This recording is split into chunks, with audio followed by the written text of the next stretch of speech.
अगर मैं तुमसे ये पूछूं कि एक एवरेज स्टूडेंट और एक टॉपर स्टूडेंट के बीच में क्या डिफरेंस होता है, तो आपके दिमाग में बहुत सारे क्वेश्चंस आएंगे। पर मैंने अभी तक अपनी टीचिंग की लाइफ के अंदर ये चीज देखी है कि एक टॉपर स्टूडेंट और एक एवरेज स्टूडेंट के अंदर फर्क सिर्फ 7 हैबिट्स का होता है। यानी सिर्फ कुछ 7 आदतें ऐसी हैं जिसके अंदर थोड़ा बहुत हेर फेर करोगे ना तो आप भी टॉपर बन सकते हो। तो इस वीडियो को लास्ट तक देखना, क्योंकि लास्ट वाली हैबिट बहुत ज्यादा पावरफुल है। Habit number first, daily study consistency. सबसे पहली बात, जो टॉपर बच्चे होते हैं ना, वो डेली पढ़ते हैं। इसका मतलब ये नहीं है कि वो डेली 10 से 12 घंटे पढ़ रहे हैं, नहीं, पर वो टॉपर बच्चा डेली पढ़ता है। इसी को अगर अपन एक एवरेज स्टूडेंट से कंपेयर करें ना, तो एवरेज स्टूडेंट क्या करेगा, पहले दिन कुछ नहीं पढ़ेगा, दूसरे दिन भी कुछ नहीं पढ़ेगा, तीसरे दिन गिल्ट के मारे वो 8-10 घंटे पढ़ लेगा। पर इससे प्रॉब्लम क्या है कि एक कंसिस्टेंसी उसके दिमाग में नहीं बन पाती।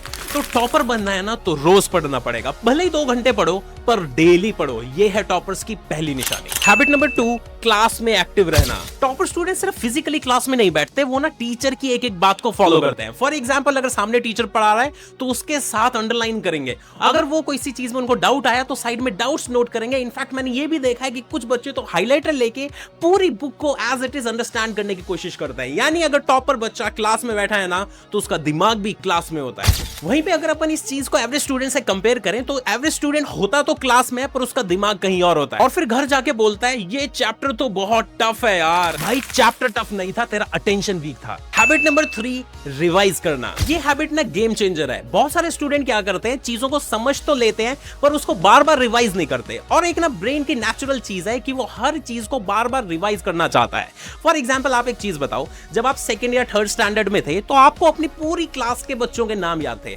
पर अगर मैं आपसे पूछूं कि वो ही बच्चों के सारे नाम आज बताओ मेरे को, तो तुम्हें नहीं आते होंगे। क्यों ऐसा हुआ? क्योंकि वो जो सारे बच्चे थे वो बार बार आपकी लाइफ से दूर होते गए, तो आपको उनके नामों की जरूरत नहीं पड़ी। सेम तरीके से अगर तुम तुम्हारा पढ़ा हुआ सिलेबस रिवाइज नहीं करोगे ना, तो पिछली चीजें भूलते जाओगे। इसीलिए टॉपर स्टूडेंट्स रेगुलरली रिवीजन करते हैं। और अगर तुमने मेरी इस बात को मान लिया ना, तो लिटरली तुम्हारे मार्क्स डबल हो सकते हैं। हैबिट नंबर 4, टेस्ट दुश्मन नहीं होते भाई। एक जो टॉपर बच्चा होता है ना, वो टेस्ट को एक फीडबैक की तरह देखता है कि हाँ भाई, मैंने टेस्ट दिया और सर ने मेरे को चेक करके दिया, मैं गलतियों को इंप्रूव कर लूंगा। वहीं पर एवरेज बच्चा टेस्ट से डरता है। मैंने खुद ने कई बार देखा है कि अगर एवरेज बच्चे को टेस्ट नहीं आता होता ना, वो टेस्ट देने ही नहीं आता। वहीं पे एक टॉपर बच्चा ना इसको फीडबैक की तरह देखता है और वो गलतियां करने से नहीं डरता।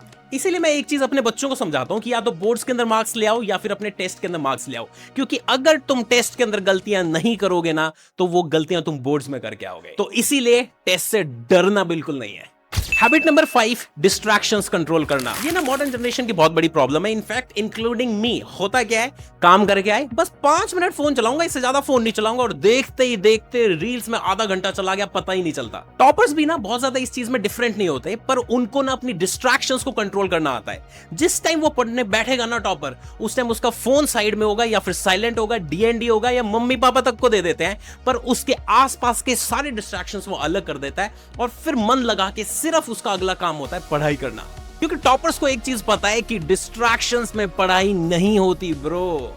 हैबिट नंबर 6, स्मार्ट स्टडी करना। टॉपर्स ना ब्लाइंडली चीजों को सिर्फ क्रैमिंग नहीं करते या बार बार पढ़ते नहीं जाते, वो एक स्मार्ट तरीके से, एक प्लान तरीके से पढ़ाई करते हैं। फॉर एग्जांपल, अगर एक चीज को एक बार पढ़ लिया ना, तो उसको नेक्स्ट टाइम, जैसे मान लो उनको पढ़ने में पहली बार में 1 घंटा लगा, नेक्स्ट टाइम रिवीजन में they will give that topic 5 to 10 minutes, सिर्फ 5-10 मिनट उस टॉपिक पे देंगे। अब वो क्या करेंगे, उस टॉपिक से रिलेटेड PYQ सॉल्व करेंगे, और एक ना स्टार्टिंग में आपकी बुक के एक ना चार्ट दिया होता है जिसमें बताया होता है कि कौन सा चैप्टर कितना इंपॉर्टेंट है। तो टॉपर्स की एक खास बात होती है कि वो इंपॉर्टेंट चैप्टर्स को तो बिल्कुल टिप्स पे याद कर लेते हैं, क्योंकि उनको पता है कि पूरी बुक लर्न किसी से नहीं होती। तो इंपॉर्टेंट टॉपिक्स तो उनको टिप्स पे याद होते हैं, बाकी जो टॉपिक्स इतने ज्यादा इंपॉर्टेंट नहीं है, हाँ उन्होंने उस चीज को पढ़ा तो होता है, पर इतना ज्यादा डीपली पढ़ने की उसको जरूरत नहीं होती, क्योंकि आपके पास भी उतना ही टाइम है जितना एक टॉपर के पास टाइम है। तो ऐसे में आपको अपना टाइम किस टॉपिक को कितना देना है, वो आपको प्लान करना पड़ेगा। Habit number 7, negative self talk करना बंद करो। ये आज के स्टूडेंट्स की सबसे बड़ी प्रॉब्लम है। बहुत सारे स्टूडेंट्स खुद को कन्विंस कर लेते हैं कि वो एवरेज स्टूडेंट ही हैं। वो सोचने लगते हैं कि भाई हमसे नहीं हो पाएगा, पता नहीं मैं इतना पीछे क्यों रह गया, टॉपर बनना तो हमारे बस की बात नहीं है। और यही उनकी सबसे बड़ी प्रॉब्लम बन जाती है, क्योंकि हमारा जो ब्रेन है ना, वो जिस चीज में बिलीव करने लगता है, आप वो ही इंसान बन जाते हो। टॉपर स्टूडेंट्स भी ना स्टार्टिंग से टॉपर नहीं होते, पर वो ग्रेजुअली धीरे धीरे खुद को इंप्रूव करते हैं। तो आज ही से ये मेरे साथ प्रॉमिस करो कि तुम कभी भी खुद से नेगेटिव सेल्फ टॉक नहीं करोगे। और बच्चों, मैं आपसे एक ऑनेस्ट बात बोलना चाहता हूं कि टॉपर बनना सिर्फ मार्क्स का गेम नहीं होता, ये डिसिप्लिन का गेम होता है, ये कंसिस्टेंसी का गेम होता है, ये सेल्फ बिलीफ का गेम होता है। एंड बिलीव मी, आज जो स्टूडेंट्स आपको एवरेज लग रहे हैं ना, कल वही स्टूडेंट्स सबको सरप्राइज कर सकते हैं। बस कंडीशन एक है कि डेली खुद पर काम करना पड़ेगा। अगर आप चाहते हो कि मैं ऐसी वीडियोस और बनाऊं जो जेन्युइनली स्टूडेंट्स को हेल्प करे, तो इस वीडियो को लाइक करना मत भूलना और कमेंट करके बताना इनमें से कौन सी हैबिट आपको सबसे ज्यादा इंप्रूव करनी है। और अगर आपको लगता है कि आपको कोई फ्रेंड डिमोटिवेटेड है, तो ये वीडियो उसको शेयर करना मत भूलना। मिलते हैं नेक्स्ट वीडियो में, तब तक ले बाय बाय, टेक केयर।